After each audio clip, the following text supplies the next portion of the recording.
ਲਓ ਕਰ ਲਓ, ਮੈਨੂੰ ਕੋਈ ਡਰ ਨਹੀਂ। ਹੁਣ ਰਿਕਾਰਡਿੰਗ ਬਈ ਬਣਦੀ ਹੈ ਬਈ, ਗੱਲ ਹੈ ਕਿ ਕਿਉਂਕਿ ਅਸੀਂ ਇੰਨੀ ਕੀਮਤੀ ਇਹ ਮਲਫੂਜ਼ਾਤ ਤੁਹਾਡੇ ਜ਼ਾਇਆ ਤੇ ਨਹੀਂ ਨਾ ਕਰ ਸਕਦੇ।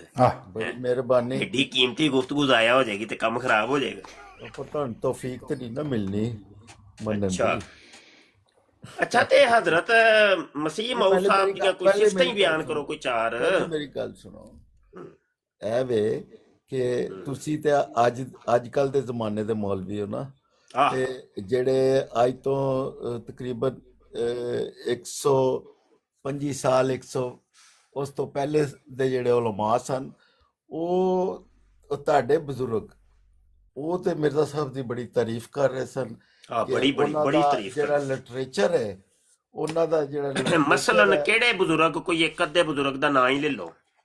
ਇਹ ਜਿਹੜੇ ਡਾਕਟਰ ਇਸਰਾਰ ਸਾਹਿਬ ਔਰ ਡਾਕਟਰ ਹੋਰ ਇਸ ਤੋਂ ਅਸਰਾਰ ਦੇ ਉਸ ਇਲਾਵਾ ਟਾਈਮ ਜੰਮਿਆ ਵੀ ਨਹੀਂ ਸਾਜੇ, ਕੀ ਕਰਦੇ ਹੋ ਪਏ? ਨਹੀਂ, ਮਤਲਬ ਕਿ ਉਸ ਟਾਈਮ ਦੇ 100 120 ਸਾਲ ਪਹਿਲੇ ਹੈ ਮਿਰਜ਼ੇ ਮਲਫੂਜ਼ਾਤ ਸਨ। ਕਾਦੀਆਨੀ ਦੇ ਤੁਸੀਂ ਦੌਰ ਅਗਰ ਦੇ ਵਿੱਚ ਕਿਹੜੇ ਰਿਕਾਰਡਿੰਗ ਨਾ ਮੌਲਵੀ ਸਨ ਲਾਉਂਦੇ, ਕਿ ਜਿਹੜੇ ਉਹਦੀਆਂ ਤਾਰੀਫਾਂ ਕਰਦੇ ਹੁੰਦੇ ਸਨ? ਅਗਰ ਤੁਸੀਂ ਰਿਕਾਰਡਿੰਗ ਨਾ ਲਾਉਂਦੇ ਤੇ ਭਾਈ ਜੀ ਇਹ ਮਲਫੂਜ਼ਾਤ ਲੰਘ ਜਾਣੇ ਉਸ ਸਨ ਨਾ। ਵਕਤ ਦੇ ਇੱਕ ਮਿੰਟ ਮੌਲਵੀ ਠਹਿਰ ਤੇ ਜਾ ਜਿਹੜੇ ਯਾਰ। ਕ੍ਰਿਸਚਨ ਹੋ ਗਏ ਸਨ, ਉਹ ਕੋਈ ਤੁਹਾਨੂੰ ਮਿਰਜ਼ਾ ਅਸਲ ਚ ਨਾ ਸਾਹਿਬ ਦਾ ਨਾਂ ਨਹੀਂ ਆ ਲਿਟਰੇਚਰ ਰਿਹਾ, ਪੜ੍ਹ ਕੇ ਤੋਂ ਮੁਸਲਮਾਨ ਮੁਰੱਬੀਆਂ ਹੋਏ। ਕੋਲ ਜਿਹੜੀ ਉਹ ਸੁਣੀ ਸੀ ਨਾ ਤੁਹਾਡਾ ਤੁਸੀਂ, ਆਪਣਾ ਬਿਆਨ ਹੈ ਉਹ ਕਿ ਮੁਰੱਬੀ ਅਹਿਮਦੀ ਤੇ ਮੱਖੀ ਦੇ ਉੱਤੇ ਮੱਖੀ ਮਾਰ ਖਿਲਾਫਤ ਵਾਲੇ ਦਿੱਤੀ ਲੋਕ ਨੇ, ਹਮ? ਇਤਨੇ ਅੱਛੇ ਲੋਕ ਨੇ, ਤੁਸੀਂ ਉਹਨਾਂ ਨਾਮ ਨਾਲ ਤੁਹਾਨੂੰ ਗੱਲ ਮੈਂ ਕਰੋ। ਦੱਸਦੀ ਆ, ਮੈਂ ਦੱਸਦੀ ਆ। ਨਹੀਂ, ਉਹ ਮੇਰੀ ਨਹੀਂ, ਗੱਲ ਮੈਂ ਸੁਣੋ। ਨਾਂ ਦੱਸਦਿਆ ਕਿਹੜੇ ਮੌਲਵੀ ਸਨ ਜਿਹੜੇ ਮਿਰਜ਼ਾ ਸਾਹਿਬ ਦੀਆਂ ਤਾਰੀਫਾਂ ਕਰਦੇ ਸਨ। ਰਿਕਾਰਡਿੰਗ ਦੇਖੀ ਹੈ, ਸੁਣੋ, ਮੈਂ ਤੁਹਾਡੀ ਰਿਕਾਰਡਿੰਗ ਦੇਖੀ ਹੈ। ਤੁਸੀਂ ਮਜਮੇ ਨਾਲ ਖਿਤਾਬ ਕਰ ਰਹੇ ਸੋ ਔਰ ਉਹਦੇ ਵਿੱਚ ਤੁਸੀਂ ਇੰਨੀ ਤਾਰੀਫਾਂ ਕੀਤੀਆਂ ਅਹਿਮਦੀ ਲੋਕਾਂ ਦੀਆਂ। ਉਹ ਉਹਨੂੰ ਬੱਲੇ ਤੁਸੀਂ ਕਿਹਾ, ਸੁਣਿਆ ਹੈ ਨਾ, ਤੁਸੀਂ ਖੁਦ ਵੀ ਸੁਣਿਆ ਬੱਲੇ ਬਈ ਬੱਲੇ। ਹੈ ਜੀ, ਤੁਸੀਂ ਕਿਹਾ ਸੀ ਨਾ। ਅੱਛਾ, ਗੱਲ ਤੇ ਸੁਣੋ ਨਾ। ਸੁਣ ਤਾਂ ਅੱਛਾ, ਲਓ ਨਾ, ਤੁਹਾਡਾ ਨਾਮ ਪਹਿਲੇ ਕੀ ਹੈ? ਨਾਮ ਦੱਸ ਦਿਓ ਤਾਂ ਕਿ ਤੁਹਾਡੇ ਨਾਮ ਤੋਂ ਮੁਖਾਤਬ ਕਰੀਏ ਤੁਹਾਨੂੰ। ਨਹੀਂ, ਤੁਸੀਂ ਉਹ ਇਹ ਗੱਲ ਨਾਮ ਤੇ ਕੀਤੀ ਸੀ ਦੱਸ ਦਿਓ ਮੁਰੱਬੀ ਜੀ, ਕੀ ਹੋਇਆ ਜੀ? ਨਾਮ ਤੇ ਕੋਈ ਮਸਲਾ ਨਹੀਂ। ਖਾਜਾ ਖਾਜਾ ਸਰਾ ਨਾਮ ਤੇ ਨਹੀਂ ਹੁੰਦਾ। ਸਰਾ ਖਾਜਾ ਖਾਜਾ ਤੇ ਇੱਕ ਜ਼ਾਤ ਹੈ। ਨਹੀਂ, ਕੀ ਹਾਂ, ਕਹਿ ਬਸ ਰਹੇ? ਤੁਸੀਂ ਖਾਜਾ ਸਰਾ ਕੀ? ਖਵਾਜਾ ਤਨਵੀਰ। ਅੱਛਾ, ਤਨਵੀਰ ਤੂੰ ਸਾਹਿਬ, ਚੁੱਪ ਕਰ ਤਨਵੀਰ ਓਏ। ਸਾਹਿਬ, ਠੀਕ। ਉਹ ਅੱਛਾ ਕਹਿੰਦੇ ਤਨਵੀਰ ਸਾਹਿਬ, ਗੱਲ ਸੁਣੋ। ਅੱਛਾ ਤਨਵੀਰ ਸਾਹਿਬ, ਗੱਲ ਵੀ ਤੇ ਸੁਣੋ। ਹੁਣ ਤੁਹਾਨੂੰ ਉਸ ਬੰਦੇ ਦਾ, ਮੌਲਵੀ ਦਾ ਨਾਮ ਨਹੀਂ ਆ ਰਿਹਾ ਕਿ ਜਿੰਨੇ ਉਹਦੀ ਤਾਰੀਫ। ਤੂੰ ਬੜਾ ਸਹੀ ਸ਼ੈਤਾਨ ਆਦਮੀ ਹੈ। ਨਹੀਂ, ਉਹ ਸ਼ੈਤਾਨ ਹੈ, ਛੱਡੋ, ਸ਼ੈਤਾਨਾਂ ਨੂੰ ਨਹੀਂ ਛੇੜੀਦਾ ਹੁੰਦਾ। ਅੱਛਾ, ਗੱਲ ਹੈ ਵੀ ਤਨਵੀਰ ਸਾਹਿਬ ਕਿ ਉਸ ਮੌਲਵੀ ਦਾ ਨਾਮ ਨਹੀਂ ਤੁਹਾਨੂੰ ਪਤਾ, ਤੇ ਮੇਰੇ ਕੋਲ ਕਿਉਂ ਨਹੀਂ ਪੁੱਛਦੇ ਕਿ ਮੈਂ ਦੱਸਦੀ ਹਾਂ ਕਿ ਜਿਹੜੇ ਮੌਲਵੀ ਮਿਰਜ਼ਾ ਸਾਹਿਬ ਦੀਆਂ ਤਾਰੀਫਾਂ ਕਰਦੇ ਹੁੰਦੇ ਸਨ। ਅੱਛਾ, ਵੈਸੇ ਤੁਸੀਂ ਵੀ ਅਹਿਮਦੀਆਂ ਦੀ ਬਹੁਤ ਤਾਰੀਫ ਕੀਤੀ, ਮੰਨਦੇ ਹੋ? ਮੈਂ ਤੇ ਅੱਜ ਤੱਕ ਕਰ ਰਿਹਾ ਵਾਂ। ਤੁਸੀਂ ਪਤਾ ਨਹੀਂ ਇਹਨਾਂ ਕਿੱਦਣ ਦੀ ਦਾ ਮੈਨੂੰ ਗੱਲ, ਮੈਂ ਤੇ ਅੱਜ ਵੀ ਬਹਿ ਕੇ ਤਾਰੀਫਾਂ ਕਰਨਾ ਪਿਆ। ਮੈਂ ਤੇ ਇਹਨਾਂ ਬਲਕਿ ਦਾ ਤਾਰੀਫਾਂ ਦੇ ਉੱਤੇ ਪੂਰੇ ਰਸਾਲੇ ਲਿਖਣਾ ਪਿਆ, ਕਿਤਾਬਾਂ ਲਿਖਣਾ ਇਹਨਾਂ ਪਿਆ। ਦਾ اخلاق ਬੜਾ ਅੱਛਾ ਹੈ, ਬਹੁਤ ਗੁਫ਼ਤਗੂ ਬੜੇ ਕਰਦੇ, ਬਹੁਤ ਅੱਛੀ ਕਰਦੇ ਨੇ। ਕਾਦੀਆਨੀ ਅਖਲਾਕੀਆਤ ਸਭ ਤੋਂ ਜ਼ਿਆਦਾ ਮੈਂ ਬਿਆਨ ਕੀਤੇ ਨੇ, ਤੁਹਾਨੂੰ ਪਤਾ ਹੀ ਕੋਈ ਨਹੀਂ ਮੇਰੇ ਬਾਰੇ। ਤਨਵੀਰ ਸਾਹਿਬ, ਤੁਹਾਨੂੰ ਨਾ ਕਿਸੇ ਨੇ ਗਲਤ ਫਹਿਮੀ ਮੇਰੇ ਬਾਰੇ ਬਿਠਾ ਦਿੱਤੀ। ਮੇਰੀ ਗੱਲ ਸੁਣੋ, ਤੁਸੀਂ ਤਕਰੀਰ ਕੀਤੀ ਸੀ ਨਾ, ਸਹੀ ਦੱਸੋ। ਅੱਛਾ, ਗੱਲ ਹੈ ਵੇ ਕਿ ਉਸ ਮੌਲਵੀ ਦਾ ਨਾਮ ਸੀ ਮੌਲਵੀ ਮੁਹੰਮਦ ਹੁਸੈਨ। ਮੌਲਵੀ ਮੌਲਵੀ ਮੁਹੰਮਦ ਹੁਸੈਨ ਬਟਾਲਵੀ ਸਾਹਿਬ, ਨਾਮ ਯਾਦ ਆਇਆ ਜੇ? ਹਾਂਜੀ, ਜਿਨ੍ਹਾਂ ਨੇ ਬਟਾਲਵੀ ਸਾਹਿਬ ਨੇ ਵੀ ਬਰਾਹੀਮ ਬੜੀ ਅਹਿਮਦੀਆ ਦੇ ਉੱਤੇ ਰਿਵਿਊ ਵੀ ਲਿਖਿਆ ਸੀ। ਹਾਂ, ਉਹ ਕਹਿੰਦੇ ਸੀ ਮੈਂ ਮਿਰਜ਼ਾ ਸਾਹਿਬ ਦਾ ਵੁਜ਼ੂ ਕਰਾਉਣਾ ਹੁੰਦਾ ਸੀ। ਹਾਂ, ਕਰਾਨਾ ਸਾਂ, ਤੇ ਮੈਂ ਤੇ ਮਿਰਜ਼ਾ ਸਾਹਿਬ ਤੇ ਬਹੁਤ ਅੱਛੇ ਇਨਸਾਨ ਨੇ ਤੇ ਨੇਕ ਇਨਸਾਨ ਨੇ, ਇੰਜੀ ਹੈ ਨਾ? ਜੀ। ਹਾਂ, ਬਿਲਕੁਲ। ਅੱਛਾ, ਅੱਛਾ ਸੁਣ ਵੀ ਤਾਂ ਲਓ ਨਾ, ਰੁਕੀ ਵੀ ਦਾ ਵੀ ਤੇ ਹੁੰਦਾ ਹੈ ਨਾ ਯਾਰ, ਕੀ ਹੋ ਗਿਆ? ਇਹ ਮੈਂ ਇੱਕ ਰਸਾਲਾ ਲਿਖਿਆ ਵੇ, ਮਿਰਜ਼ਾ ਕਾਦੀਆਨੀ ਕੁੱਤੀ ਦਾ ਬੱਚਾ, ਤੇ ਇਹਦੇ ਵਿੱਚ ਇੱਕ ਮੁਹੰਮਦ ਹੁਸੈਨ ਬਟਾਲਵੀ ਸਾਹਿਬ ਦਾ ਹਵਾਲਾ ਮੈਂ ਲਾਇਆ ਹੈ, ਸਕੈਨ ਲਗਾ ਜੀ। ਸੁਣ ਤੇ ਲਵੋ ਨਾ, ਗੱਲ ਕਰਨ ਲੱਗਾ ਨਾ, ਹਵਾਲਾ ਤੇ ਸੁਣ ਲਓ ਨਾ ਯਾਰ। ਤੂੰ ਆਪਣਾ ਬਈ ਹਵਾਲਾ ਤੇ ਸੁਣ ਲਓ, ਮਾਈਕ ਜ਼ਰਾ ਮਿਊਟ ਕਰੀ ਯਾਰ, ਹਵਾਲਾ ਨਾ ਪੜਨ ਦੇ ਆ ਜੇ ਮੈਨੂੰ। ਉਹੀ ਮੁਹੰਮਦ ਹੁਸੈਨ ਬਟਾਲਵੀ ਸਾਹਿਬ ਜਿਹੜੇ ਇਹਨਾਂ ਨੇ ਤਾਰੀਫਾਂ ਦੇ, ਹੁਣ ਤੁਰ ਗਏ ਹੋ। ਇਹ ਕੀ ਤਰੀਕਾ ਹੈ? ਮਿਰਜ਼ਾ ਕਾਦੀਆਨੀ ਮਜਮੂਆ ਇਸ਼ਤਿਹਾਰਾਤ ਜਿਲਦ ਦੋਮ ਸਫਾ 519 ਦੇ ਉੱਤੇ ਲਿਖਦਾ ਹੈ ਕਿ ਮੌਲਵੀ ਮੁਹੰਮਦ ਹੁਸੈਨ ਬਟਾਲਵੀ ਮੈਨੂੰ ਕਹਿੰਦਾ ਹੈ ਤੂੰ ਕੁੱਤੇ ਦਾ ਬੱਚਾ ਹੈ। ਇਹ ਹਵਾਲਾ ਮੌਜੂਦ, ਇਹਨਾਂ ਨੇ ਤਾਰੀਫਾਂ ਕੀਤੀਆਂ ਸਨ ਨਾ ਮਿਰਜ਼ਾ ਸਾਹਿਬ ਦੀਆਂ। ਉਹੀ ਤੇ ਕਹਿ ਰਿਹਾ ਮੈਂ, ਤਾਰੀਫਾਂ ਹੀ ਨੇ ਨਾ। ਹਾਂ, ਤੁਰ ਗਏ ਹੋ, ਬਸ ਜੱਬ ਨਿਕਲ ਗਈ, ਬਸ ਇੱਕ ਹਵਾਲੇ ਦੇ ਉੱਤੇ। ਕਮਾਲ ਹੋ ਗਈ। ਇਸੇ ਮੁਹੰਮਦ ਹੁਸੈਨ ਬਟਾਲਵੀ ਐ ਪਿਆ ਵੇ ਮੇਰੇ ਕੋਲ ਬਰਾਹੀਨੇ ਅਹਮਦੀਆ ਦੇ ਉੱਤੇ ਰਿਵਿਊ ਇਸ਼ਾਤੂ ਸੁਣਨਾ ਐ ਉਹ ਕਹਿੰਦੇ ਨੇ ਕੀ ਕਹਿੰਦੇ ਨੇ ਸਫਾ 176 ਦੇ ਉੱਤੇ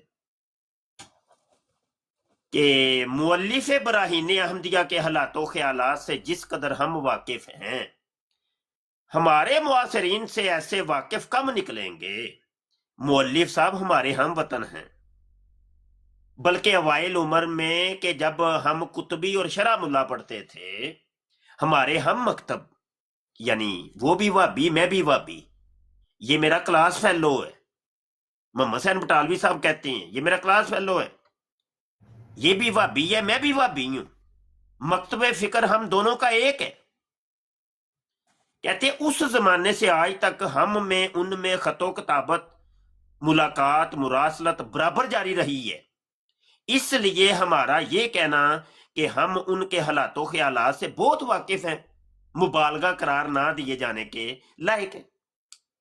मोहम्मद हुसैन बटालवी साहब कहते हैं कि मैं सबसे ज्यादा मिर्ज़ा कादियानी को मैं जानता हूं। ये वो ही किताब है बराहीन अहमदिया के ऊपर रिव्यू, ये देखे 350 सफात तकरीबन, तारीफों के पुल बंधे हैं। वो ही मोहम्मद हुसैन बटालवी कहता है मैं मिर्जा कादियानी को पूरा पूरा जानता हूं। वो कहते हैं ये कुत्ते का बच्चा है। हाँ कन लाल होए जे के नहीं, कन लाल होए ने के नहीं। मिर्जे ਨੂੰ ਸਭ ਤੋਂ ਜ਼ਿਆਦਾ ਜਾਣਨ ਵਾਲਾ, ਸਭ ਤੋਂ ਜ਼ਿਆਦਾ ਉਹਦਾ ਕਲਾਸ ਫੈਲੋ, ਉਹ ਆਂਦਾ ਪਿਆ ਕੁੱਤੇ ਦਾ ਬੱਚਾ ਹੈ। ਤੇ ਇਹ ਗੱਲ ਸਾਨੂੰ ਕਿੰਨੇ ਦੱਸੀ ਜੇ? ਇਹ ਕਿਸੇ ਜੀ ਵਾਲੇਕੁਮ ਸਲਾਮ, ਇਹ ਕਿੰਨੇ ਦੱਸੀ ਹੈ? ਖੁਦ ਮਿਰਜ਼ੇ ਨੇ ਦੱਸੀ ਹੈ ਕਿ ਮੁਹੰਮਦ ਹੁਸੈਨ ਬਟਾਲਵੀ ਮੈਨੂੰ ਇੰਜ ਕਹਿੰਦਾ ਜੀ।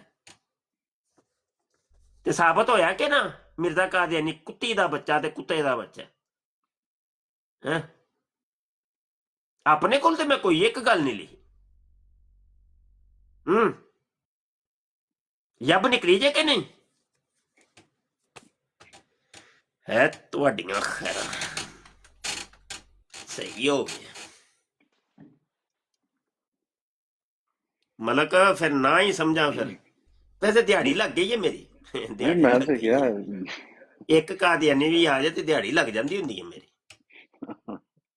ਇਹਦੇ ਉੱਤੇ ਵੀ ਬੜੀਆਂ ਲਾਈਵਾਂ ਜੇ ਲੱਗੀਆਂ। ਕੋਈ ਵੀ ਨਾ ਹੁੰਦਾ ਤੇਰੀ ਬਰਾੜ ਤੇ ਫਿਰ दिहाड़ी को नहीं सी लगती। अस्सलाम वालेकुम मुफ्ती साहब, आप तो चार ने दिहाड़ी लगाई है आपकी, आज चार ने दिहाड़ी लगाई थी। जेडी बराड़ से जाना दिहाड़ी लग जाती है मेरी। अच्छा, इसके बाद दो और आए थे, मट्टी पलित कर रहे थे मिर्जा की। हैं वैसे बड़ी बेगैरत कौम है यार ये, बहुत बहुत बहुत डीठ और बगैरत किस्म की कौम।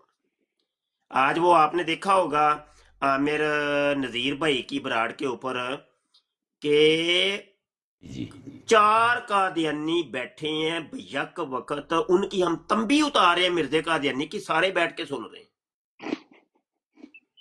वो भाई बगैर तो कम से कम तुम्हारे पास कोई जवाब नहीं, नीचे उतर जाओ ना, डट के सुनिए, कर रहे हैं, डट के सुनिए। रूहानी गल्लां मुफ्ती साहब ਇਹ ਤਾਂ बड़े बड़े ਬੰਦਿਆਂ ਨੂੰ ਪਤਾ मैं ਲੱਗ इन्हां दी सारी रूहानियत कड्ढनी है अल्लाह सोने दे हुक्म नाल। एक रसाला होर मेरे ज़हन च मिर्जा कादियानी कंजर, मिर्जा कंजर, ਉਹਦੇ ਚ ਕੰਜਰ ਨਾ ਸਾਬਤ ਕੀਤਾ ਤੇ ਮੈਨੂੰ ਨਾ ਮੁਫਤੀ ਨਾ ਕਿਹਾ ਜੇ, ਸਮਝ ਆਈ ਕਿ ਮਿਰਜ਼ੇ ਦੀਆਂ ਕਿਤਾਬਾਂ ਦੇ ਵਿੱਚੋਂ ਮਿਰਜ਼ੇ ਨੂੰ ਕੰਜਰ ਸਾਬਤ ਮੈਂ ਕਰਾਂਗਾ ਅੱਲਾਹ ਦੇ ਹੁਕਮ। ਬੜਾ ਵੱਡਾ ਕੰਜਰ ਸੀ। ਅੱਛਾ, ਉਥੇ ਅਯਾਜ਼ ਭਾਈ ਉਹਨੂੰ ਕਹਿ ਵੀ ਰਹੇ ਨੇ ਕਿ ਓਏ ਉਹ ਹੱਸਣਾ ਪਿਆ, ਅੱਗੋਂ ਦੰਦ ਕੱਢੀ ਜਾ ਰਹੇ ਨੇ, ਦੰਦ ਕੱਢਦੇ ਨੇ। ਮਿਰਜ਼ੇ ਨੂੰ ਜੁੱਤੀਆਂ ਪਵਾ ਕੇ ਨਾ। ਮੁਫਤੀ ਸਾਹਿਬ ਯਕੀਨ ਮੰਨੋ, ਅੱਲਾਹ ਤਾਲਾ ਦੀ, ਅੱਲਾਹ ਦੇ ਫਰਿਸ਼ਤਿਆਂ ਦੀ, तमाम अंबिया दी ते तमाम लानत करन वालियां दी लानत मिर्जे कादियानी दज्जाल लानती दे उत्ते, जंदीक दे उत्ते। ए सुबह हुंदी ए ते ए लानतां इकट्ठियां करना शुरू करदे ने। ए पहलों जांदे ने पाकिस्तान, फिर